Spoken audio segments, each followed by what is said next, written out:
Halo semuanya, kami dari kelompok 2 akan mempresentasikan PSAK 25 tentang kebijakan akuntansi, perubahan estimasi akuntansi, dan kesalahan. Kelompok 2 ini ada saya, Hana Nurfantina, ada Dinda Nur Aziza, dan Cindy Natasha. Saya, Hana Nurfantina, akan menjelaskan tentang latar belakang dari PSAK 25. Kebijakan akuntansi dari suatu entitas pelaporan adalah prinsip-prinsip akuntansi yang spesifik dan metode-metode penerapan prinsip-prinsip tersebut yang dinilai oleh manajemen dari entitas tersebut sebagai yang paling sesuai dengan kondisi yang ada untuk menyajikan secara wajar posisi keuangan, perubahan yang terjadi pada posisi keuangan, dan hasil operasi sesuai dengan prinsip-prinsip akuntansi yang berlaku umum dan karena itu telah diadopsi untuk pembuatan laporan keuangan. Kebijakan akuntansi meliputi pilihan prinsip-prinsip, dasar-dasar, konvensi, peraturan dan prosedur yang digunakan manajemen dalam penyusunan dan penyajian laporan keuangan. Beberapa jenis kebijakan akuntansi dapat digunakan untuk subjek yang sama. Pertimbangan dan atau pemilihan perlu disesuaikan dengan kondisi perusahaan. Sasaran pilihan kebijakan yang paling tepat akan menggambarkan realitas ekonomi perusahaan secara tepat dalam bentuk keadaan keuangan dan hasil operasi. Selain kebijakan akuntansi, terdapat juga perubahan akuntansi. 3 jenis perubahan akuntansi yang berbeda adalah 1. Perubahan prinsip ekonomi. Perubahan prinsip akuntansi melibatkan perubahan dari satu prinsip akuntansi yang berlaku umum ke yang lainnya. Sebagai contoh, perubahan metode penilaian persediaannya dari LIFO menjadi biaya rata-rata. Kedua, perubahan estimasi akuntansi. Perubahan yang terjadi sebagai akibat dari informasi baru atau diperolehnya pengalaman tambahan. Contohnya adalah perubahan estimasi umur manfaat aktiva yang dapat disusutkan. Ketiga, perubahan entitas pelaporan.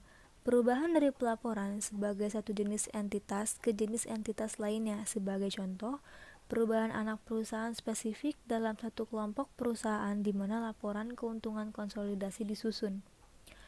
Perubahan prinsip akuntansi ini tidak dianggap berasal dari penggunaan prinsip baru dalam mengakui peristiwa-peristiwa yang terjadi untuk pertama kalinya atau yang telah terjadi sebelumnya tetapi tidak material. Jika prinsip akuntansi yang sebelumnya diikuti tidak dapat diterima lagi, atau jika prinsip tersebut tidak dialikasikan secara benar, maka perubahan ke prinsip akuntansi yang berlaku umum dianggap sebagai koreksi kesalahan. Selain itu, ada juga kesalahan yang terjadi sebagai akibat dari kesalahan matematis, kesalahan penerapan prinsip akuntansi, atau kelalaian atau penyalahgunaan fakta yang ada pada saat laporan keuangan disusun. Contohnya adalah penerapan metode persediaan eceran yang tidak tepat dalam menentukan nilai persediaan akhir, karena adanya berbagai macam permasalahan dalam penyusunan laporan keuangan yang andal dan kompatibel terhadap laporan keuangan entitas lain. PSAK 25 disusun untuk memenuhi 3 permasalahan dalam akuntansi tersebut. Selanjutnya ada kebijakan akuntansi. Definisi kebijakan akuntansi yaitu kebijakan akuntansi adalah prinsip dasar, konvensi, peraturan, dan praktik tertentu yang diterapkan dalam penyusunan dan penyajian laporan keuangan. Selanjutnya ada pemilihan dan penerapan kebijakan akuntansi. SAK menentukan kebijakan akuntansi untuk menghasilkan laporan keuangan yang berisi informasi relevan dan andal atas transaksi, peristiwa, dan kondisi lain. Kebijakan akuntansi tersebut tidak perlu diterapkan ketika dampak penerapannya tidak material, namun adalah tidak tepat untuk membuat atau membiarkan ketidaktepatan penyimpangan dari SAK untuk mencapai suatu penyajian tertentu atas posisi keuangan, kinerja keuangan, atau arus kas. SAK dilengkapi dengan panduan untuk membantu entitas dalam menerapkan persyaratan dalam SAK. Panduan yang merupakan bagian tidak terpisahkan dari SAK bersifat wajib diterapkan atau mandatory. Sementara panduan yang bukan bagian tidak terpisahkan dari SAK tidak berisi pengaturan untuk laporan keuangan. Dalam hal tidak ada PSAK yang secara spesifik berlaku untuk transaksi, peristiwa atau kondisi lain, maka manajemen menggunakan pertimbangannya dalam mengembangkan dan menerapkan suatu kebijakan akuntansi yang menghasilkan informasi yang relevan untuk kebutuhan pengambilan keputusan ekonomi pengguna dan andal dalam laporan keuangan yang menyajikan secara jujur posisi keuangan, kinerja keuangan, dan arus kas, mencerminkan substansi ekonomi transaksi, peristiwa, atau kondisi lainnya, dan bukan hanya bentuk hukum. Selanjutnya ada konsistensi kebijakan akuntansi. Entitas memilih dan menerapkan kebijakan akuntansi secara konsisten untuk transaksi, peristiwa, dan kondisi lain yang serupa, kecuali suatu PSAK secara spesifik mengatur atau mengizinkan pengelompokan pos-pos dengan kebijakan akuntansi yang berbeda adalah hal yang tepat. Jika suatu PSAK mengatur atau mengizinkan pengelompokan tersebut, maka kebijakan akuntansi yang tepat dipilih dan diterapkan secara konsisten untuk setiap kelompok. Perubahan kebijakan akuntansi. Entitas mengubah suatu kebijakan akuntansi hanya jika perubahan tersebut disyaratkan oleh suatu PSAK atau menghasilkan laporan keuangan yang memberikan informasi yang andal dan lebih relevan tentang dampak transaksi, peristiwa, atau kondisi lainnya terhadap posisi keuangan, kinerja keuangan, atau arus kas entitas. Pengguna laporan keuangan perlu untuk mampu membandingkan laporan keuangan entitas sepanjang waktu untuk mengidentifikasi kecenderungan dalam posisi keuangan, kinerja keuangan, dan arus kasnya. Oleh karena itu, kebijakan akuntansi yang sama diterapkan pada setiap periode dan dari suatu periode dengan periode berikutnya, kecuali suatu perubahan kebijakan akuntansi memenuhi dua kriteria di atas. Selanjutnya, yang bukan merupakan perubahan kebijakan akuntansi. Yang pertama, penerapan suatu kebijakan akuntansi untuk transaksi, peristiwa, atau kondisi lain yang berbeda secara substansi daripada yang terjadi sebelumnya. Dan yang kedua, penerapan suatu kebijakan akuntansi baru untuk transaksi, peristiwa, atau kondisi lain yang tidak pernah terjadi sebelumnya atau tidak material. Selanjutnya akan dijelaskan oleh Cindy Natasha. Penerapan perubahan kebijakan akuntansi. Jadi di sini tuh dibagi menjadi dua, yaitu yang pertama, terdapat entitas yang mencatat perubahan kebijakan akuntansi akibat dari penerapan awal suatu PSAK, sebagaimana yang telah diatur dalam ketentuan transisi dalam PSAK tersebut. Yang kedua, entitas mengubah kebijakan akuntansi untuk penerapan awal suatu PSEK yang tidak mengatur ketentuan transisi untuk perubahan tersebut. Jadi, untuk tujuan pernyataan ini, penerapan dini suatu PSAK bukan merupakan suatu kebijakan akuntansi yang bersifat sukarela. Lalu, selanjutnya, di sini tuh ada perubahan penerapan kebijakan akuntansi. Jadi, ini tuh dibagi menjadi dua. Yang pertama, itu terdapat penerapan retrospektif, yaitu penerapan kebijakan akuntansi baru untuk transisi peristiwa dan kondisi lain seolah kebijakan tersebut telah ditetapkan sejak dari awal transaksi. Yang kedua, itu ada penerapan prospektif, yaitu penerapan dampak perubahan kebijakan akuntansi baru untuk transaksi, peristiwa, dan kondisi lain yang terjadi setelah tanggal perubahan kebijakan tersebut. Jadi ini tuh bedanya, kalau yang retrospektif itu ditetapin sejak awal, kalau yang prospektif yaitu sejak tanggal perubahan kebijakan tersebut. Penerapan atas perubahan kebijakan akuntansi. Jadi, ketika penerapan awal dalam suatu PSEK memiliki dampak pada periode berjalan atau periodenya yang lalu, itu akan memiliki dampak terhadap periode tersebut, kecuali tidak praktis untuk menentukan jumlah penyesuaian atau mungkin memiliki dampak pada periode yang akan mendatang. Jadi, entitasnya itu mengungkapkan yang pertama, ada terdapat judul PSAK-nya. Yang kedua, perubahan kebijakan akuntansi dilakukan sesuai dengan ketentuan transisinya. Yang ketiga, sifat dari perubahan kebijakan akuntansi. Yang keempat, penjelasan ketentuan transisi ketika dapat diterapkan. Yang kelima, ketentuan transisi yang mungkin memiliki dampak pada periode yang mendatang. Yang kelima, itu untuk periode berjalan. Jumlah penyesuaian terkait dengan periode-periode sebelumnya itu telah tersebut disajikan sepanjang praktisnya. Lalu yang terakhir, jika penerapan retrospektif tidak praktis dalam suatu periode, itu keadaannya akan mendorong terhadap keberadaan kondisi tersebut, dan penjelasan bagaimana mulai kapan perubahan kebijakan akuntansi diterapkan. Jadi laporan keuangan periode selanjutnya tidak perlu untuk Lalu selanjutnya itu ada estimasi akuntansi.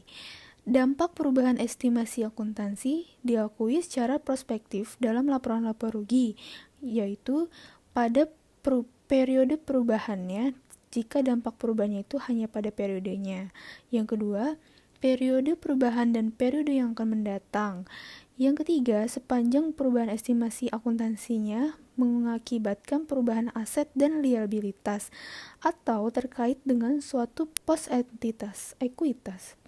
Yang keempat, yaitu perubahan estimasi akuntansi tersebut diakui dengan menyesuaikan jumlah yang tercatat di pos aset, liabilitas, atau ekuitas yang terkait pada periode perubahan.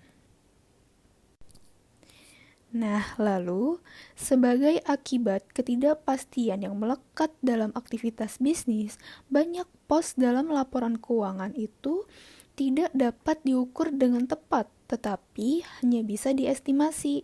Estimasi ini melibatkan pertimbangan berdasarkan informasi yang terkait dan tersedia dan juga handal. Nah, misalnya estimasinya itu diperlukan pada yang pertama, itu ada piutang tak tertagih. Yang kedua, persediaan yang telah usang. Yang ketiga, nilai wajar aset keuangan dan liabilitas keuangan. Yang keempat, umur manfaat atau ekspektasi konsumsi dari manfaat ekonomi di masa yang akan datang. Yang keempat, kewajiban garansi. Yang kelima, penggunaan estimasi rasional merupakan bagian mendasar dalam penyiapan laporan keuangan, dan hal tersebut tidak mengurangi kendala dalam laporan keuangannya. Jadi estimasinya itu mungkin perlu direvisi jika ada perubahan keadaan yang menjadi dasar estimasi atau akibat informasinya terbaru atau tambahan pengalaman. Selanjutnya, pengungkapan perubahan estimasi akuntansi. Entitas mengungkapkan sifat dan jumlah perubahan estimasi akuntansi yang berdampak pada periode berjalan atau diperkirakan akan berdampak pada periode mendatang, kecuali untuk pengungkapan dampak pada periode mendatang ketika tidak praktis. Untuk mengestimasi dampak tersebut, jika jumlah dampak pada periode mendatang tidak diungkapkan karena estimasinya tidak praktis, maka entitas mengungkapkan fakta tersebut. Kesalahan dapat timbul dalam pengakuan, pengukuran, penyajian, atau pengungkapan unsur-unsur laporan keuangan. Laporan keuangan tidak sesuai dengan SAK jika mengandung kesalahan material atau tidak material yang disengaja untuk mencapai suatu penyajian laporan, posisi keuangan, kinerja keuangan, atau arus kas tertentu. Potensi kesalahan periode berjalan yang ditemukan pada periode tersebut dikoreksi sebelum laporan keuangan diselesaikan. Namun, kesalahan material yang kadangkala tidak ditemukan sampai suatu periode kemudian, dan kesalahan periode lalu dikoreksi pada informasi komparatif sajian pada laporan keuangan periode selanjutnya. Entitas mengoreksi kesalahan material periode lalu secara retrospektif pada laporan keuangan lengkap pertama yang diterbitkan setelah ditemukannya, dengan yang pertama, menyajikan kembali jumlah komparatif untuk periode lalu, sajian di mana kesalahan terjadi, atau yang kedua, jika kesalahan terjadi sebelum sajian paling awal periode lalu, maka menyajikan kembali saldo awal aset, liabilitas, dan ekuitas. Koreksi kesalahan periode lalu tidak termasuk dari laba atau rugi pada periode di mana kesalahan ditemukan. Setiap informasi sajian atas periode lalu, termasuk ringkasan data keuangan historis, disajikan kembali sejauh mungkin ke belakang selama hal itu praktis. Ketika tidak praktis untuk menentukan jumlah kesalahan, misalnya kesalahan penerapan kebijakan akuntansi untuk semua periode lalu, maka entitas menyajikan kembali informasi komparatif secara prospektif, sejak tanggal praktis paling awal. Hal ini mengabaikan proses kumulatif penyajian kembali aset, liabilitas, dan ekuitas yang timbul sebelum tanggal itu. Koreksi kesalahan berbeda dengan perubahan estimasi akuntansi. Estimasi akuntansi sesuai dengan sifatnya merupakan perkiraan yang perlu direvisi akibat tambahan informasi yang diketahui kemudian. Misalnya, keuntungan atau kerugian yang diakui akibat hasil suatu kontingensi adalah bukan koreksi kesalahan. Selanjutnya, pengungkapan kesalahan periode lalu. Dalam pengungkapan kesalahan periode lalu, entitas mengungkapkan hal-hal berikut. Yang pertama, sifat dari kesalahan periode lalu. Yang kedua, jumlah koreksi untuk setiap periode sajian sepanjang praktis. Untuk setiap pos-pos laporan keuangan yang terpengaruh. Yang ketiga, jumlah koreksi pada awal periode sajian paling awal. Yang keempat, jika penyajian kembali retrospektif atau tidak praktis untuk suatu periode tertentu, keadaan yang membuat keberadaan kondisi itu dan penjelasan bagaimana dan sejak kapan kesalahan telah dikoreksi. Kesimpulan. Dalam penyusunan laporan keuangan terdapat hal-hal yang mungkin tidak dapat diprediksi sebelumnya, seperti adanya perubahan kebijakan akuntansi, dasar-dasar estimasi yang berbeda, dan kesalahan-kesalahan yang mungkin terjadi ketika penyusunan laporan keuangan periode sebelumnya. PSAK 25 membantu bagaimana cara untuk menyesuaikan penyusunan laporan keuangan terdahulu dengan yang akan datang, sehingga laporan keuangan per periode dapat menunjukkan dengan sempurna bagaimana keadaan perusahaan, serta dapat menjadi acuan yang tepat untuk pengambilan keputusan terkait proyeksi masa depan perusahaan. Keandalan dan relevansi laporan keuangan serta daya banding laporan keuangan antar entitas akan dapat dipenuhi bila penerapan PSAK 25 dilakukan. Baik, sekian presentasi dari kelompok kami tentang PSAK 25. Terima kasih.